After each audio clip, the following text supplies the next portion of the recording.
Salut à tous, j'espère que vous allez bien. On se retrouve aujourd'hui pour que je vous fasse une brève présentation de l'interface de QGIS et aussi de quelques extensions qui sont intéressantes à avoir dans son projet pour pouvoir travailler plus facilement ses cartes. Donc dans un premier temps, on va ouvrir QGIS, c'est plus pratique. Donc moi, il est déjà ouvert et pour vous présenter QGIS, je vais décomposer son interface en 5 grandes parties. Donc on va avoir en premier la zone du haut, ici, qui pourrait être considérée comme une barre de menu. Ça ressemble vraiment à ce qu'on a sur Word, PowerPoint, Excel. C'est là où on va avoir différentes actions. Juste en dessous, on a la barre outils. Donc là, c'est en fait comme une sorte de raccourci où on va mettre en place tous les outils qu'on préfère avoir sous la main pour travailler. Ça peut aller d'un simple outil pour placer des points sur une carte, à des outils de mesure, des outils de statistiques. Ensuite, sur la droite et la gauche, on va avoir deux autres interfaces. Bien sûr, on choisit d'agencer comme on veut ce projet. Mais de manière générale, à gauche, en fait, on met la fenêtre des couches. On va pouvoir avoir des options aussi. Choisir de faire des groupes, choisir d'afficher certaines couches ou non, de les supprimer. Donc à droite, on a la boîte à outils de traitement. Donc elle va nous permettre de faire plusieurs actions. Donc on a une petite loupe pour les rechercher. On va aussi pouvoir mettre en place des modèles de traitement. Enfin, c'est là où on va avoir nos actions. Toutes nos actions vont être concentrées là. Donc dès qu'on va vouloir faire des manips, c'est ici qu'on va chercher nos actions. En dessous, moi j'ai déjà une extension. C'est Data Grand Test. C'est une extension qui a été créée par le site Open Data Grand Test, si je ne m'abuse. Et en gros, ils nous permettent d'avoir accès à différentes couches, différentes informations géographiques. Du simple fond de carte IGN à l'occupation du sol, au cadastre, aux limites administratives, aux sites naturels protégés par exemple. Donc pour l'instant, on est à 1, 2, 3, 4. Donc 4, c'est le plan de travail. J'en ai brièvement parlé, mais c'est là où, dès qu'on va ajouter une couche, elle va apparaître ici. Et enfin, la dernière barre, c'est la barre là. Donc on va avoir les coordonnées, l'échelle, la rotation, si on incline par rapport au nord, si on va plus vers l'est. Et ça, sont les messages. C'est le journal de messages. C'est-à-dire que dès qu'on va faire une action, si elle est bien réalisée, on a un message validé ici. A l'inverse, si c'est pas bien réalisé, qu'il y a échec de l'action, on va avoir des messages en rouge qui vont s'afficher ici. Ça nous donne un peu l'explication. Et ici, on va avoir différentes options. Donc par exemple, on a FRA, qui est d'ailleurs, je crois, là grâce à une extension. Je vais vérifier pour pas vous dire de bêtises. Et en fait, quand on tape FRA, après on peut mettre une adresse, ça nous amène à l'adresse, comme Google Maps en fait. Donc si on reprend la barre numéro 1, donc la barre menu, ça ressemble un peu à ce qu'on connaît sur d'autres logiciels, d'autres interfaces. On a toujours une barre projet qui nous permet d'ouvrir de nouveaux projets, d'ouvrir des projets depuis un fichier. On a l'option enregistrer, enregistrer sous avec différents formats. On verra plus tard quel est l'intérêt de chaque format. On a les propriétés de notre projet. Chaque nouveau projet peut avoir ses propres propriétés. Je peux dans un projet avoir tous ces outils et dans un autre je peux en avoir par exemple que quelques-uns. C'est au choix. Et donc on va régler en amont ces propriétés pour notre projet.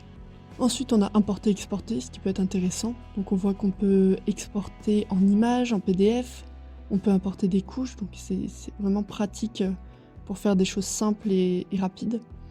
Donc ça c'est la mise en page, on reviendra dessus, mais donc une fois qu'on a dans notre plan de travail travaillé nos données, on va les mettre en page pour pouvoir les exporter.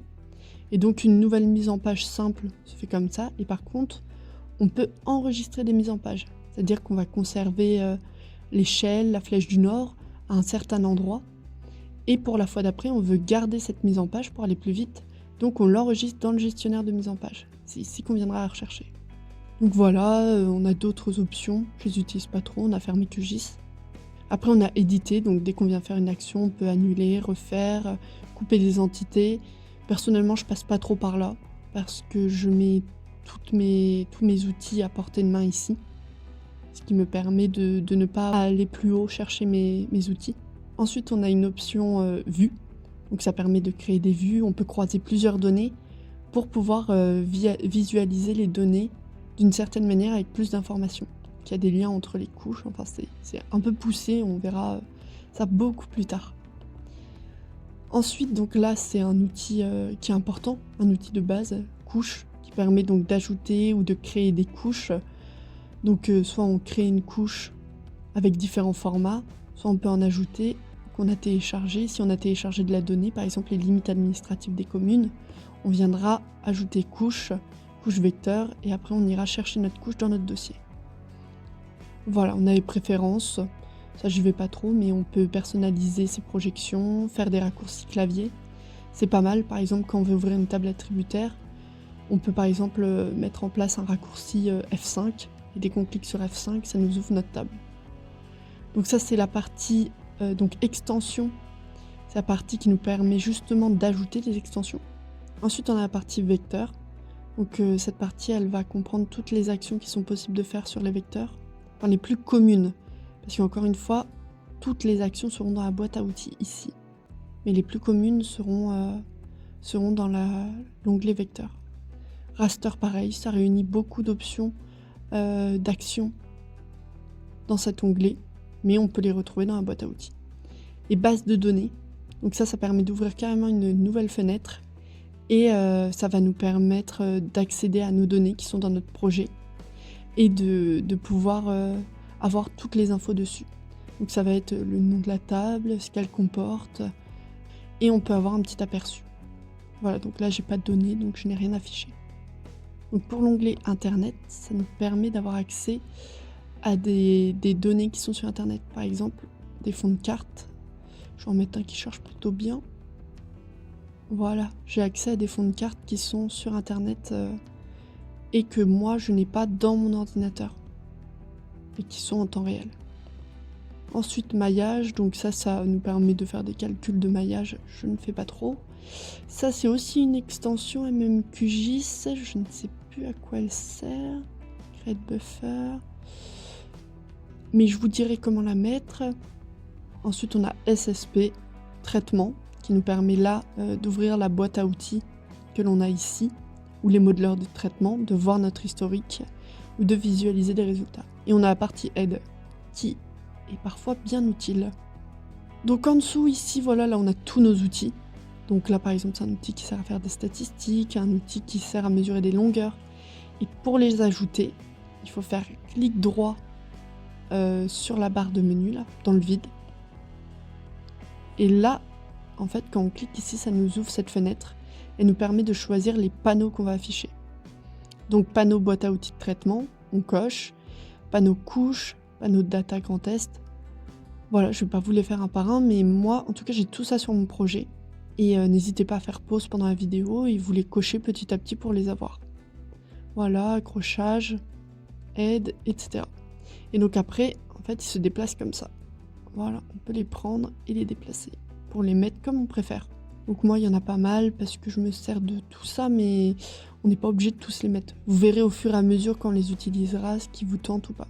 Et donc voilà, comme on peut le voir, quand j'ai ajouté donc le fond de carte grâce à Internet d'OpenStreetMap, donc il est affiché sur mon plan de travail, et donc la couche, elle est bien apparue ici, parce que j'ai une nouvelle couche, un nouveau calque dans mon plan de travail.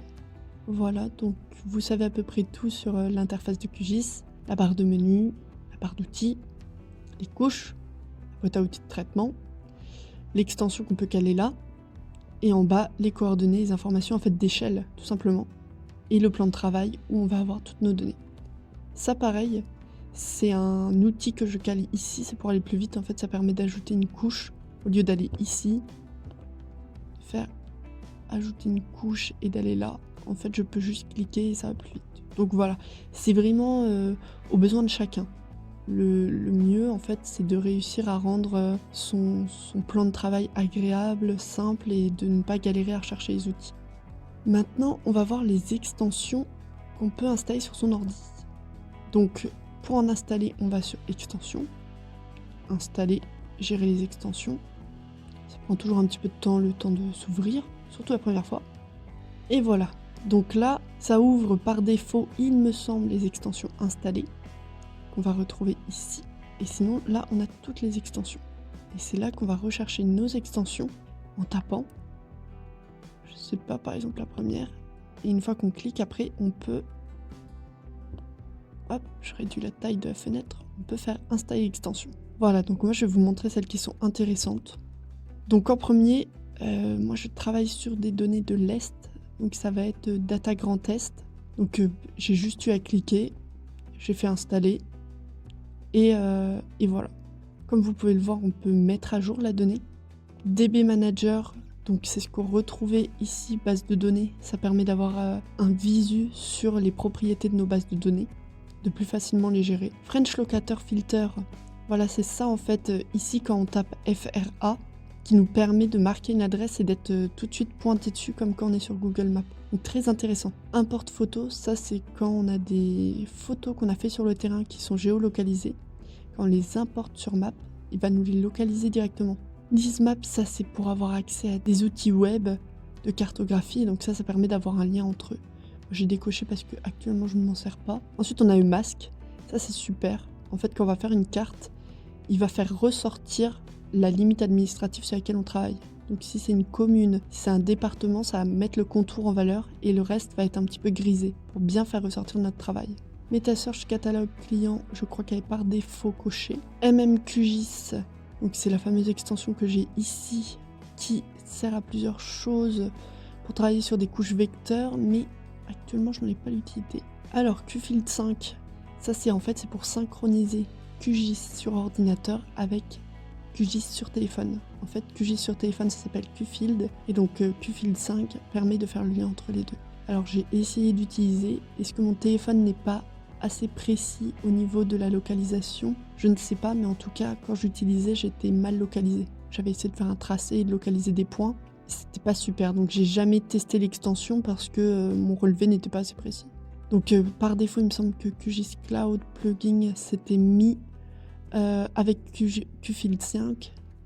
Ensuite, Quick Map Service, ça c'est super, c'est pour avoir accès à plein de fonds de cartes libre accès et qui sont mis à jour en temps réel, comme quand j'ai mis OSM standard, donc OpenStreetMap, c'est grâce à l'extension Quick Map Service. Et sinon, on a Street View. Street View, c'est super. En fait, on va cliquer à un endroit sur la carte et ça va nous ouvrir directement Google Maps sur notre navigateur et nous montrer où est localisé l'endroit qu'on a sur la carte. Si on va avoir une vue sur une rue, on clique à un endroit sur notre carte et ça nous emmène directement sur Map avec la vue à 360 degrés. Donc finalement, les extensions qui vont être intéressantes d'avoir sur son PC, ça va être Data Grand Est, pour ma part, parce que je travaille sur le Grand Est. Et si on travaille sur la Bretagne, il y a un Data Bretagne, je crois. Il faut regarder sur Internet, mais il y a pour pas mal de régions déjà. Ça a pas mal été développé, c'est plutôt cool. Ensuite, on a DB Manager donc pour la base de données, French Locator pour rechercher une adresse dans la petite loupe ici et accéder directement sur le plan de travail, ça va zoomer directement sur l'adresse.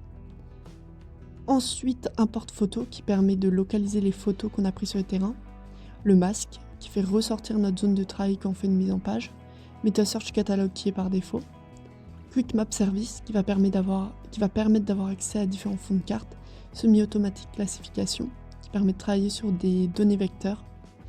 Et Street View qui nous permet de nous ouvrir un onglet pour avoir une vue 360 degrés de notre zone d'intérêt.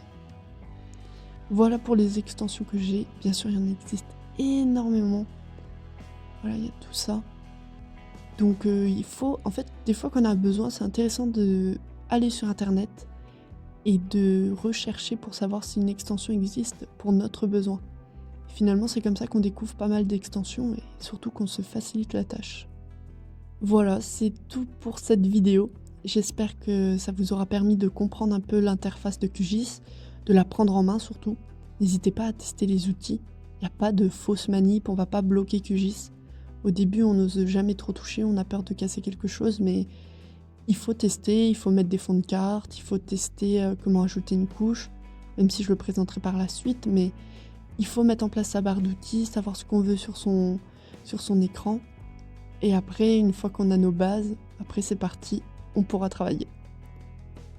Voilà, et donc dans la prochaine vidéo, on essaiera de mettre en page une carte simple pour qu'on puisse voir comment ajouter des couches, comment créer des couches de données, comment mettre en place des tables et comment exporter sa carte. Voilà, comme ça on saura faire déjà pas mal de choses. D'ici là, bonne cartographie à tous et à bientôt!